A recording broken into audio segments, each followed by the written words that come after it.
Hello everyone, ఇలాంటి videos మీకు ముందుగా కావాలి అనుకుంటే మా ఛానల్ని సబ్స్క్రైబ్ చేసుకుని పక్కనే ఉన్న బెల్ ఐకాన్ని క్లిక్ చేయండి.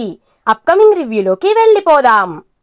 చాలా రోజుల తర్వాత రిషి మనకి కనిపించబోతున్నాడు. రిషికి చాలా గాయాలవుతాయి.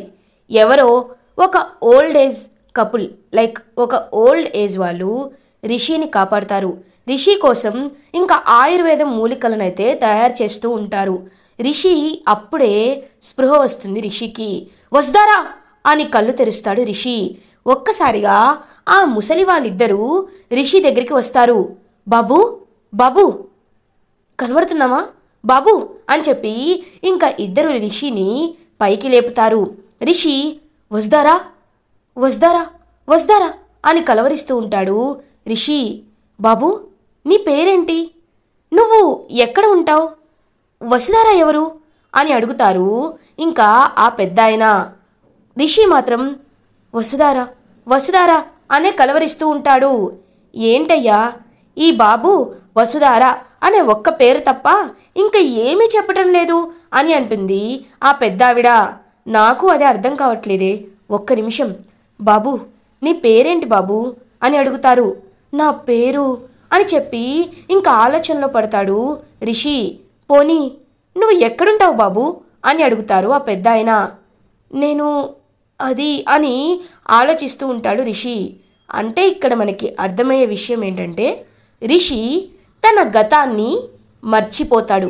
కేవలం వసుధార అనే ఒక్క పేరు మాత్రమే రిషి గుర్తుపెట్టుకుంటాడు. రిషి గతాన్ని మర్చిపోయాడు అని అర్థం చేసుకున్న ఆ పెద్దవారు ఒకరితో ఒకరు మాట్లాడుకుంటూ ఉంటారు. అంటే మనం కాపాడినప్పుడు పాపం బాబు తలకి చాలా గట్టిగా గాయమైంది, దానివల్లే బాబు గతం మర్చిపోయినట్టున్నాడు అని చెప్పి ఇంకా ఫ్లాష్ బ్యాక్ని గుర్తు చేసుకుంటారు ఆ పెద్దవారు. ఎప్పుడైతే వారు అలా రోడ్డుపై నడుచుకుంటూ వెళ్తూ ఉంటారో ఒక చెరువు దగ్గర రిషి స్పృహ కోల్పోయి పడిపోయి ఉంటాడు. ఒకసారి చూడు అని చెప్పి ఇద్దరు అక్కడికి వెళ్ళి, అయ్యో బాగా రక్తం వస్తుంది, తల మొత్తం గాయాలయ్యాయి, ఇప్పుడు ఈ బాబుని ఎవరు కాపాడతారు, మనమే తీసుకువెళ్దామని చెప్పి ఇంకా పెద్దవారిద్దరూ రిషిని తీసుకువచ్చి ఒక సీక్రెట్ ప్లేస్లో ఉంచి రిషికి వాళ్ళకి తెలిసిన వైద్యం ఆయుర్వేదం వైద్యం చేసి రిషి ప్రాణాలని కాపాడతారనమాట. అసలు జరిగిందేమిటి అంటే రిషి శైలేంద్ర హైర్ చేసుకున్న రౌడీల దగ్గర నుంచి తప్పించుకుంటాడు. తప్పించుకొని పరిగెత్తుకుంటూ వెళ్తూ ఉంటాడు. అప్పుడే ఒక రౌడీ రిషిపై అటాక్ చేస్తాడు. రిషి ఆ రౌడీని బాగా కొట్టే ప్రాసెస్లో రిషి ఫోన్ అనేది ఇంకా కింద పడిపోతుంది. రౌడీని కరెక్ట్గా ఇంకా గట్టిగా తోసేస్తాడు రిషి. గట్టిగా తోసేసరికి పక్కనే ఉన్న ఒక ముళ్ళ ఒక షార్ప్ థింగ్ పైన పడి ఆ రౌడీ అయితే చనిపోతాడు. ఇంకా రిషి అలా పరిగెత్తుకుంటూ వచ్చేలోపు ఒక రౌడీ రిషి పైకి ఒక పెద్ద రాడ్ని విసురుతాడు. ఆ రాడ్ అనేది రిషి తలకి తగులుతుంది. అలా రిషి ఒక చెరువు దగ్గర స్పృహ కోల్పోతాడు. రౌడీలకి భయం వేసి చీకట్లో ఎంత వెతికినా కనబడకపోయేసరికి అక్కడి నుండి వెళ్ళిపోతారు. రౌడీలు చూసేలోపే ఈ పెద్దవారిద్దరూ రిషిని వచ్చి కాపాడతారు. ఇది జరిగిన మొత్తం స్టోరీ. కానీ ఈ విషయం తెలియక పాపం గతం మర్చిపోయాడని రిషిని చూసి జాలిపడుతూ ఉంటారు ఆ పెద్దవారిద్దరూ. నేను ఎవరు, అసలు నేను ఇక్కడ ఎలా ఉన్నాను అని అడుగుతాడు రిషి. బాబు నువ్వు మా మనవడివే, నీ పేరు శ్రీనివాస్ అని ఒక కొత్త పేరుని రిషికి పెడతారు ఆ పెద్దవారు. ఇది ఇలా ఉండగా మహేంద్ర అనుపమ వసుధారా ఇంటికి రీచ్ అవుతారు. అయినా రిషి సార్ ఫోన్, అతను ఎవరి దగ్గర ఉండడం ఏంటి, అసలు ఏం జరిగింది, రిషి సార్ లేరంటే ఖచ్చితంగా రిషి సార్ ఎక్కడో చోట ప్రాణాలతో ఉండే ఉంటారు అని వసుధారా హ్యాపీగా ఫీల్ అవుతుంది. అవునమ్మా వసుధారా, రిషి వాళ్ళ దగ్గర నుంచి తప్పించుకునే ప్రాసెస్లో రిషి ఫోన్ అనేది కింద పడిపోయి ఉంటుంది, రిషి ఖచ్చితంగా ఎక్కడో క్షేమంగానే ఉండి ఉంటాడు అని మహేంద్ర ఓదారుస్తూ ఉంటారు వసుధారాని. వసుధారా నువ్వు ఎలాంటి భయం పెట్టుకోవద్దు, రిషి ఖచ్చితంగా ఎక్కడో చోట క్షేమంగానే ఉండి ఉంటాడు. ఇప్పుడు మన పని రిషి ఎక్కడున్నాడో తెలుసుకోవడమే. ఎందుకంటే శైలేంద్ర దగ్గర కూడా రిషి లేడనే విషయం చాలా క్లియర్గా అర్థమవుతుంది అని అంటారు అనుపమ వాడి సంగతి వదిలేయ్, వాడి సంగతి ఎప్పుడైనా తేల్చొచ్చు, కానీ ఇప్పుడు రిషి ఎక్కడున్నాడనే విషయాన్ని తెలుసుకోవాలి. ఆ రౌడీ ఎవరు, అసలు వాడికి రిషికి సంబంధం ఏంటి, రిషి ఫోన్ వాడి దగ్గరికి ఎలా వచ్చింది, వాడు ఎలా చనిపోయాడు అనే విషయాల్ని ముందు తెలుసుకోవాలి అని అంటారు మహేంద్ర.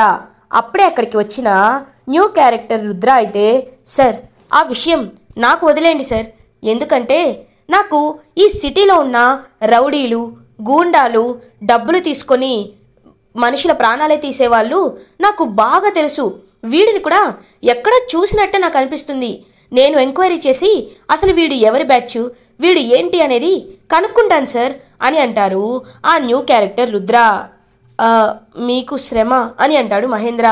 సార్ శ్రమ ఏంటి సార్, మేడంని చూస్తేనే అర్థమవుతుంది తన భర్త అంటే తనకి ఎంత ఇష్టమో, ఎంత ప్రేమో, ఎంత అల్లల్లాడిపోతుందో. మీరు చెప్పకపోయినా మీ పరిస్థితిని బట్టి నాకు అర్థమైంది. మీరు చెప్తున్నట్టు మీ కొడుకు అదే రిషి సార్, ఆయన్ని వెతికి నేను ఖచ్చితంగా పట్టుకుంటాను. ఎందుకంటే మేడం చాలా మంచివారిలా ఉన్నారు. రిషి సార్ని తన దగ్గరికి తీసుకొస్తే తను చాలా హ్యాపీగా ఫీల్ అవుతారు అని అంటారు న్యూ క్యారెక్టర్ రుద్ర. మీ ప్రయత్నాలు మీరు చేస్తూ ఉండండి, మా ప్రయత్నాలు కూడా మేము చేస్తూ ఉంటాం అని అంటుంది అనుపమ. ఖచ్చితంగా మేడం, కానీ గుర్తుంది కదా నా 100 రూపాయలు నాకు ఇవ్వాలి అని అంటారు ఆ న్యూ క్యారెక్టర్ రుద్ర. ఖచ్చితంగా ఇస్తాను అని నవ్వుతూ చెప్తుంది అనుపమ. ఇంకా అక్కడి నుండి వెళ్ళిపోతాడు న్యూ క్యారెక్టర్ రుద్ర. హలో రేయ్ సతీ, నాకు ఒక ఇన్ఫర్మేషన్ కావాలి అని ఇంకా ఫోన్ మాట్లాడుతూ అక్కడి నుండి వెళ్ళిపోతూ ఉంటాడు కొత్త క్యారెక్టర్ రుద్ర.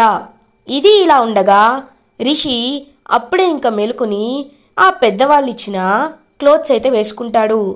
అసలు మీరు అని అంటారు. మేము ఎవరో కాదు బాబు, నీకు నాన్నమ్మ తాతయ్యలం అని చెప్తారు. అవునా, మరి నాకు ఎందుకు మీరు గుర్తులేరు అని అడుగుతాడు రిషి. ఏం లేదు బాబు, నీ తలకి గాయమైంది కదా, అందుకే మేము గుర్తులేం అని చెప్పి ఇంకా నువ్వు రెస్ట్ తీసుకో అని చెప్పి తనకి వాటర్ ఇచ్చి పక్కకి వస్తారు ఆ పెద్దవాళ్ళిద్దరూ. మన మనవడు మన కళ్ళ ముందే ప్రాణాలు కోల్పోయాడు. ఇతని రూపంలో మన మనవడు మనకి తిరిగి వచ్చాడని అనుకోవచ్చు. ఇతన్ని మనం బాగా చూసుకోవాలి.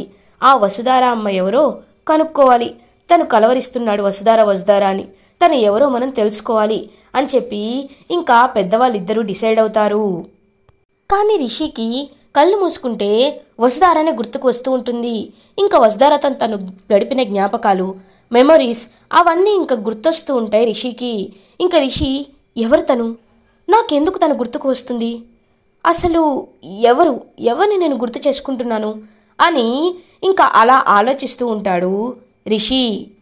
ఇది ఇలా ఉండగా ముకుల్ మహేంద్ర వాళ్ళ దగ్గరికి వస్తారు. మహేంద్ర జరిగిందంతా చెప్తారు. వాట్, రిషి సార్ ఫోన్ వేరే వాళ్ళ డెడ్ బాడీ దగ్గర ఉందా అంటే కన్ఫర్మ్ రిషి సార్ ఎక్కడో చోట సేఫ్గానే ఉన్నారు. కానీ అసలు ఆ రిషి సార్ ఎక్కడ వీళ్ళకి దొరికారు, ఆ ఫోన్ ఎక్కడ దొరికింది అనే విషయాలు నేను ఆ పోలీస్తో మాట్లాడి ఖచ్చితంగా కనుక్కుంటాను.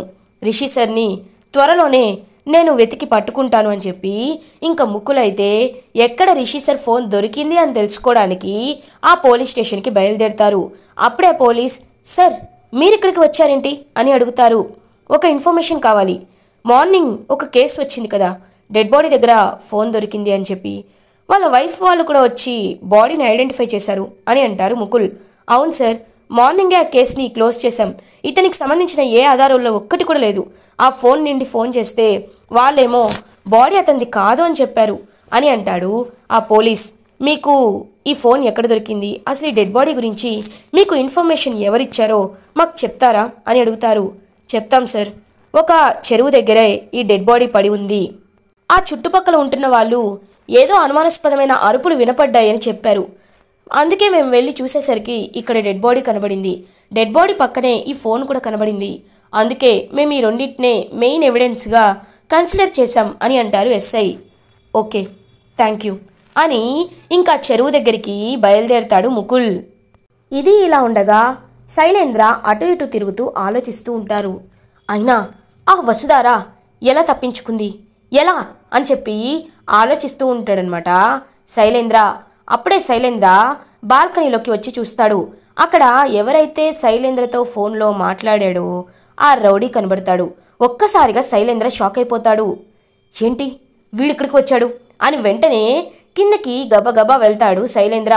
రేయ్ ఎందుకు ఇక్కడికి వచ్చావు అని అడుగుతారు. సార్ ఫోన్ చేయొద్దంటారు, మరి మీతో ఎలా సార్ మాట్లాడేది అని అంటారు. అయితే రమ్మని చెప్పానా, నేనే ఫోన్ చేస్తానన్నాను కదా అని అంటాడు శైలేంద్ర.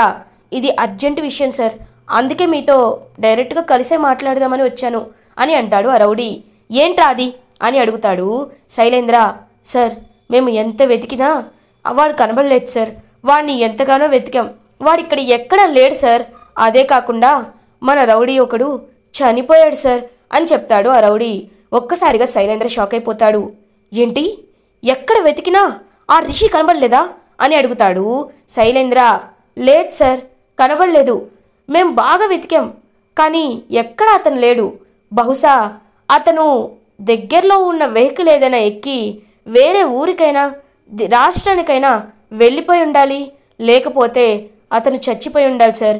ఈ 2 ఆప్షన్ల కంటే ఇంకే ఆప్షన్లు మన దగ్గర లేవు అని అంటాడు రౌడీ. రే, మీరేం చేస్తారో నాకు తెలీదు, ఎంత డబ్బులైనా నేను మీకు ఇస్తాను, కానీ వాడు నాకు ప్రాణాలతో కావాలి, 2 రోజుల్లో కావాలి, త్వరగా తీసుకురండి అని చెప్పి ఇంకా డబ్బులు ఇచ్చేసి అక్కడి నుండి వెళ్ళిపోతాడు శైలేంద్ర. ఏంటో ఈయన చెప్తే అర్థం చేసుకోడు అన్న డబ్బులు తీసుకొని వెళ్ళిపోతూ ఉంటాడనమాట రౌడీ. కరెక్ట్గా ఆ రౌడీకి న్యూ క్యారెక్టర్ రుద్ర ఎదురవుతాడు. హే రుద్ర, ఎలా ఉన్నావు అని అంటాడు ఆ రౌడీ. నేను బాగున్నానన్నా, నువ్వెలా ఉన్నావు అని అడుగుతాడు రుద్ర. నేను బాగున్నా, కానీ ఈ మధ్య ఒక తలనొప్పి కేసు తగిలింది అని అంటాడు ఆ రౌడీ. ఏమైందన్నా, నువ్వెప్పుడైనా ఆ పనిలో పర్ఫెక్ట్గా ఉంటావు కదా, ఎవరైనా స్కెచ్ చేస్తే వాళ్ళ ప్రాణాలు పైకి పోవాల్సిందే కదా, అయినా నీకు ప్రాబ్లం ఏంటి అని అడుగుతాడు కొత్త క్యారెక్టర్ రుద్ర ఆ రౌడీని. అప్పుడు ఆ రౌడీ చెప్తాడు. ఏం చెప్పమంటావు, ఇదిగో ఈ ఇంట్లో ఉంటున్నాయన నాకు సుపారీ ఇచ్చాడు ఒకడిని కిడ్నాప్ చేయమని, వాడిని చెప్పినట్టే కిడ్నాప్ చేశాం, కానీ వాడు తప్పించుకొని వెళ్ళిపోయాడు. వాడు తప్పించుకొని వెళ్ళిపోతూ మాకు పెద్ద తలనొప్పినే మిగిల్చి వెళ్ళిపోయాడు. వాడు ఎక్కడున్నాడో కూడా ఇప్పుడు తెలీదు, ఏమయ్యాడో కూడా తెలీదు. వాడిని వెతికి పట్టుకోవాలి. వాడిని బాగా కొట్టాం, దెబ్బలు తగిలైనా ఆగిపోతాడనుకుంటే వాడు ఆగలేదు. ఎక్కడికి వెళ్ళాడో తెలుసుకోవాలి అని అంటారు. ఒక్కసారిగా షాక్ అయిపోతాడు న్యూ క్యారెక్టర్ రుద్ర. అన్నా, నువ్వు చెప్తుంది ఎవరి గురించి అని అంటారు. నాకేం తెలుసు, అతని పేరు రిషి అంట అని అంటాడు ఆ రౌడీ. కొత్త క్యారెక్టర్ రుద్ర ఒక్కసారిగా షాక్ అయిపోతాడు. ఎందుకంటే వజ్దారా వాళ్ళ భర్త పేరు కూడా రిషి సార్ అని వినడం గుర్తు చేసుకొని అలా చూస్తూ ఉండిపోతాడు న్యూ క్యారెక్టర్ రుద్ర. అతన్ని మీరు ఆఖరిసరిగా ఎక్కడ చూశారు అని అడుగుతాడు న్యూ క్యారెక్టర్ రుద్ర. మేము అని చెప్పి ఆ లొకేషన్ చెప్తారు. సరే అన్న, నేను నిన్ను తర్వాత కలుస్తానని చెప్పి ఇంకా లొకేషన్కి బయలుదేరుతాడు న్యూ క్యారెక్టర్ రుద్ర కూడా. ముకుల్ రుద్ర ఒకేసారి రీచ్ అవుతారు. ముకుల్ ఆ ప్లేస్ మొత్తం గమనిస్తూ ఉంటాడు. రుద్ర కూడా ఆ ప్లేస్కి వస్తాడు. రుద్రని అనుమానంగా చూస్తూ ఉంటాడనమాట ముకుల్. హలో, ఎవరు నువ్వు అని అడుగుతారు. సార్, నేనెవరైతే మీకేంటి అని అంటాడు రుద్ర. తెలివిగా సమాధానం చెప్పొద్దు. నేను ఎవరో తెలుసా? పోలీస్ ఆఫీసర్ని. ఒక కేసు పైన ఇక్కడికి వచ్చాను. నువ్వేంటి ఇక్కడున్నావు? నీకు ఈ ప్లేస్కి సంబంధం ఏంటి అని అడుగుతాడు ముకుల్. ఓ అవునా సార్, అయితే నేను కూడా మీ పని పైన వచ్చాను సార్. మీరు రిషి సార్ కేసు పైన వచ్చారా? నేను కూడా అందుకే వచ్చాను. మా అన్న చెప్పాడు రిషి సార్ని లాస్ట్ ఇక్కడే చూసామని, అందుకే ఇక్కడికి వచ్చాను. రిషి సార్ ఎక్కడుంటాడో నేను కూడా కనుక్కుందాం అనుకుంటున్నాను అని అంటాడు న్యూ క్యారెక్టర్ రుద్ర. అంటే నువ్వు రిషి ఎక్కడున్నాడో తెలుసుకోవడానికి వచ్చావా అని అడుగుతారు. అవును సార్. సార్ ఒక్క నిమిషం, ఈ ప్లేస్ చూస్తుంటే రక్తపు మరకలు కనబడుతున్నాయి. అంటే రిషి సార్ని ఎవరో ఇక్కడి నుండి మోసుకొని తీసుకువెళ్ళి ఉండాలి అని చెప్పి ఆలోచిస్తూ ఉంటారు. ఇక్కడ దగ్గరలో ఎలాంటి హాస్పిటల్స్ కూడా లేవు. రిషి సార్ వెళ్ళుంటే ఎక్కడికి వెళ్ళుంటారు అని అంటాడు ముకుల్. సార్, హాస్పిటల్లో ఉంటే వెంటనే ఆ రౌడీలకు కూడా దొరికేవాడు.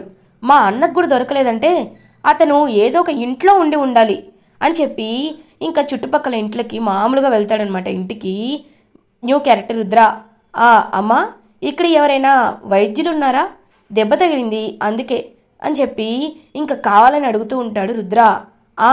ఆ వీధి చివర 2 పెద్దవాళ్ళు ఉంటారు, వాళ్ళు ఎలాంటి గాయాన్నైనా నయం చేస్తారు అని ఒక ఆవిడ చెప్తుంది. అది విన్న Mukul and new character Rudra ఇద్దరు స్పీడ్గా ఇంకా ఆ ఇంటికి వెళ్తారు. వెళ్ళగానే అక్కడ రిషి కనబడతాడు. చాలా హ్యాపీగా ఫీల్ అవుతారు Mukul and new character Rudra. Sir, Rishi sir అని చెప్పి ముకుల్ వెంటనే రిషి దగ్గరికి వెళ్తారు. ఎవరు మీరు? నన్నేంటి అలా పిలుస్తున్నారు అని అడుగుతాడు రిషి. ఒక్కసారిగా ముకుల్ షాక్ అయిపోతారు. అప్పుడే ఆ పెద్దవారిద్దరూ ముకుల్ని పక్కకి తీసుకొచ్చి, సార్ నిజం చెప్పాలంటే ఈ బాబు గతం మర్చిపోయాడు సార్, అందుకే మేము కూడా అని చెప్పి ఇంకా జరిగిందంతా చెప్తారనమాట ముకుల్కి ఆ పెద్దవారు. అంటే వసుధార మేడంని చూసైనా సార్కి గతం గుర్తుకు వస్తుందేమో అని చెప్పి ఇంకా వసుధారకి కాల్ చేస్తాడనమాట ముకుల్. హలో సార్ అని అంటారు. మేడం రిషి సార్ కనిపించారు అని చెప్తారు. చాలా హ్యాపీగా ఫీల్ అవుతుంది వసుధార.